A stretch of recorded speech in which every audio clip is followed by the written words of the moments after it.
This is Rachel Livinall. As previously mentioned, this season we're going to be diving into other cities all around the state of California, hearing young people's stories on all topics concerning the pandemic and youth. Today we travel back to Long Beach, as Yesenia Pacheco reports a story about a high schooler's experience during COVID, and what the future has planned. From Wild Eye's office, Voice Waves. You're listening to COVID-18, a podcast that explores young people's experiences during the pandemic.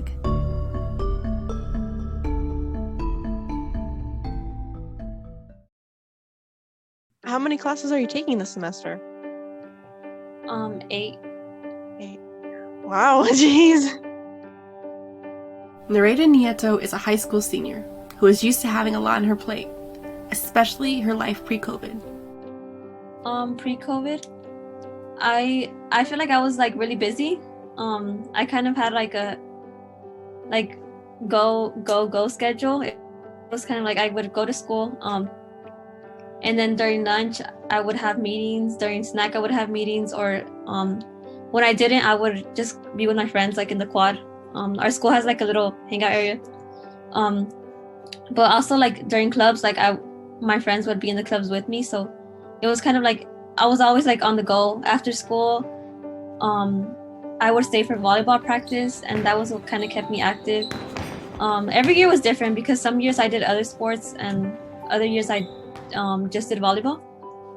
So yeah, and then after school I would usually not come home. I would go to work, and then from work I would go to another meeting. Most of the time I would probably get home around 7, and then I would start my own thing. So I would have dinner or do homework or just kind of watch TV, lay around. Her busy lifestyle came to a halt during the initial quarantine, which left her with some well-needed rest from her hectic day-to-day. Actually, after a month of being home, some people told me, oh, your face looks more lifted, because I really honestly didn't sleep just because I had such a busy schedule, so I couldn't really find time to sleep. But now, since I have so much time, I sleep more sometimes. But working and learning from home, as we all know by now, comes with its own set of unique complications. I'm distracted with something else. Since I'm in my room and around my family, it's kind of they come into your room, they just ask you questions or something, and you kind of get distracted. Many students who live in bigger households struggle to find time to study and focus on their classes due to their busy and sometimes noisy environment. Nereida's home is no exception. My cousin, he's kind of like my brother, but he does college classes. But we have our own separate room, so it's not that hard. And then I have another brother living with me, my parents, my aunt. So it's during the day, depends on because they have different schedules. So sometimes they're home, sometimes they're not. For days off, and sometimes it's kind of annoying.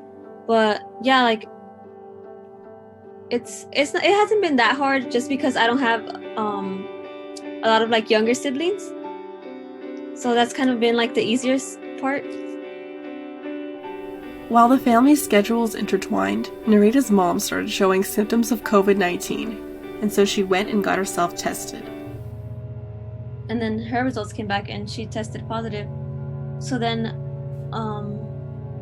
she was sleeping in the garage. Our garage is fixed. It has a bathroom and bedroom and everything. So she just moved back there, and she she stayed there for about a month, and it was really because it hit her really hard. Because I know some people don't really get it that hard, but I think just because of her age, it affected her more. I'm really sorry to hear that. Is she better now? No, yeah, she's good now, but it does leave some side effects. She had hair loss even after, and for a couple months after, she couldn't taste that well. After a year of being in educational limbo, Nereida is tired of Zoom. So yesterday, it was when it was our 1 year mark of last day of regular school or whatever.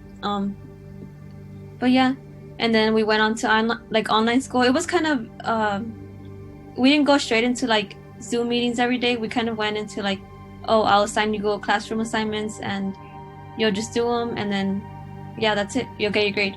But then like senior year started off, and we kind of like had to do Zoom classes like every day for every period. And honestly, I like the other way better. It was more like I could do it on my own time because I'm more of a night person, so I like to do work at night, instead of like waking up really early to go to class. For her, the future of in-person learning is unclear.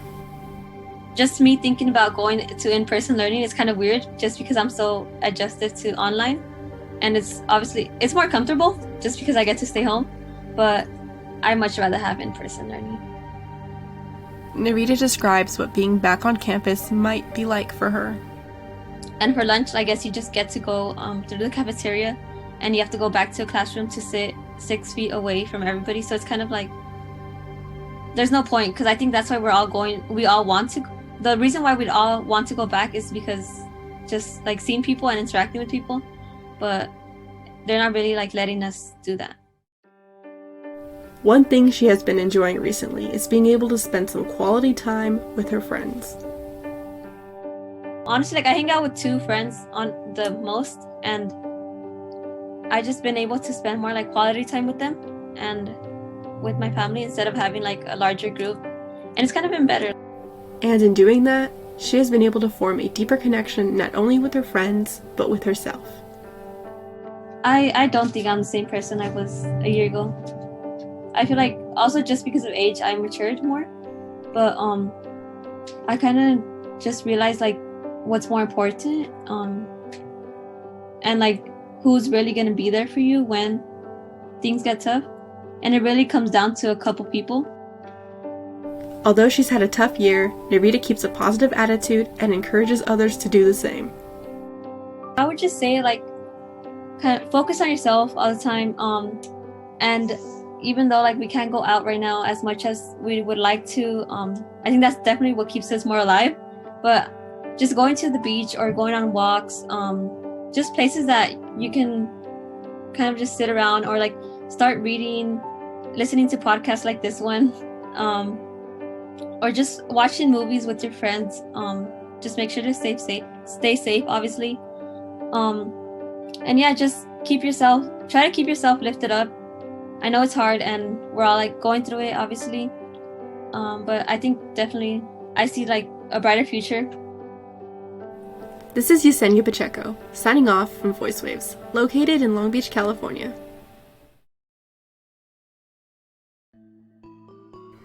Next week, Fresno takes the stage again, as Ishan Singh talks about the future of leadership, rooted in youth.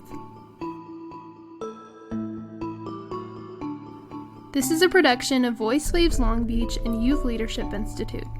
I'm your host, Rachel Levinall.